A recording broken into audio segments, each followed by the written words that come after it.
ಮಾಜಿ ಪ್ರಧಾನಿಗಳಾಗಿರ್ತಕ್ಕಂಥ ಮಾನ್ಯ ದೇವೇಗೌಡರವರ ಧರ್ಮಪತ್ನಿಯವರಾಗಿರ್ತಕ್ಕಂಥ ಮಾತೋಶ್ರೀ ಚೆನ್ನಮ್ಮಾಜಿ ಅವರು ನಿನ್ನೆ ವಯೋವೃದ್ಧ ಆಗಿರೋದರಿಂದ ಅವರು ನಮ್ಮನ್ನೆಲ್ಲರನ್ನು ಅಗಲಿದ್ದಾರೆ.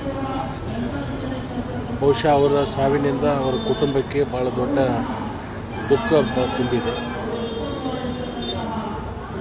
ಒಳ್ಳೆಯ ಒಂದು ಸಂಸ್ಕಾರಕ ಮಹಿಳೆ ಅನ್ನಲಿಕ್ಕೆ ಅವರು ಚೆನ್ನಮ್ಮಾಜಿ ಅವರು ಒಬ್ಬ ಉದಾಹರಣೆ. ಎಲ್ಲರೂ ಅವ್ರ ಸಂಪರ್ಕದಲ್ಲಿದ್ದವ್ರು ಹೇಳ್ತಾಯಿದ್ರು, ಯಾರೇ ಮನೆಗೆ ಹೋದರೂ ಕೂಡ ಭಾಳ ಆತಿಥ್ಯ ಸತ್ಕಾರವನ್ನು ಮಾಡ್ತಕ್ಕಂಥದ್ದು, ಬಂದವ್ರನ್ನ ಪ್ರೀತಿ ಗೌರವದಿಂದ ಕಾಣ್ತಕ್ಕಂಥದ್ದು, ತಮ್ಮ ಕುಟುಂಬದ ಸದಸ್ಯರಂತೆಯೇ ಪ್ರತಿಯೊಬ್ಬರನ್ನು ಕೂಡ ಕಾಣ್ತಿದ್ರು ಅಂತಕ್ಕಂಥ ಮಾತುಗಳನ್ನು ಅನೇಕರು ಅವರ ಸಂಪರ್ಕದಲ್ಲಿ ಬಂದವರು ಹೇಳ್ತಾ ಇರ್ತಕ್ಕಂಥ ಅಂಥ ಒಬ್ಬ ತಾಯಿ ಇವತ್ತು ನಮ್ಮನ್ನೆಲ್ಲರೂ ಬಿಟ್ಟು ಆಗಲಿದ್ದಾರೆ. ಅವರ ಆತ್ಮಕ್ಕೆ ಚಿರಶಾಂತಿಯನ್ನು ಸಿಗಲಿ ಮತ್ತು ಅವರ ಕುಟುಂಬದ ಅವರ ಬಂಧು ಬಳಗಕ್ಕೆ ಅವರ ಅಭಿಮಾನಿಗಳಿಗೆ ಭಾಳ ದೊಡ್ಡ ದುಃಖದಲ್ಲಿದ್ದಾರೆ. ಅಂಥವರಿಗೆ ದುಃಖ ಭರಿಸುವಂಥ ಶಕ್ತಿನೂ ಕೂಡ ಭಗವಂತ ದಯಪಾಲಿಸಲಿ ಅಂಥೇಳಿ ನಾನು ಕೇಳ್ಕೊತೀನಿ. ಯಾರು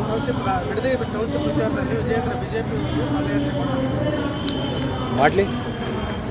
ವಿರೋಧ ಪಕ್ಷದಲ್ಲಿ ಇದ್ಕೊಂಡು ಮಾಡಬೇಕಲ್ಲ. ವಿರೋಧ ಪಕ್ಷದಲ್ಲಿ ಇದ್ಕೊಂಡು ಅವ್ರು ಏನು ಮಾಡಬೇಕು ಮಾಡ್ತಾರೆ. ಬಟ್ ಒಂದು ಸ್ವಲ್ಪ ಅವರು ಮೆಲುಕು ಹಾಕಬೇಕು. ಹಿಂದಿನ ದಿನಮಾನದಲ್ಲಿ ಇದು ಟೌನ್ಶಿಪ್ ಯಾರಿಂದ ಪ್ರಾರಂಭ ಆಯಿತು, ಹೇಗೆ ಆಯಿತು, ಏನಾಯಿತು ಅನ್ನೋದು ಸ್ವಲ್ಪ ಅದನ್ನು ಮೆಲುಕು ಹಾಕಿದರೆ ಅವರಿಗೂ ಕೂಡ ಒಂದು ಪರಿಜ್ಞಾನ ಸಿಗ್ತದೆ ಅಂತ ನಾನು ಭಾವಿಸ್ತೀನಿ. ನೋಡೋಣ, ಒಂದು 2-3 ದಿವಸದಲ್ಲಿ ತೀರ್ಮಾನ ಆಗುತ್ತೆ. ಹೈಕಮಾಂಡ್ ಏನು ತೀರ್ಮಾನ ಮಾಡ್ತಾರೆ ಅದಕ್ಕೆಲ್ಲರೂ ನಾವು ಸಹಮತವನ್ನು ವ್ಯಕ್ತಪಡಿಸಬೇಕಾಗುತ್ತೆ. ನಾವು ಸಹಮತವನ್ನು ವ್ಯಕ್ತಪಡಿಸ್ತೀವಿ.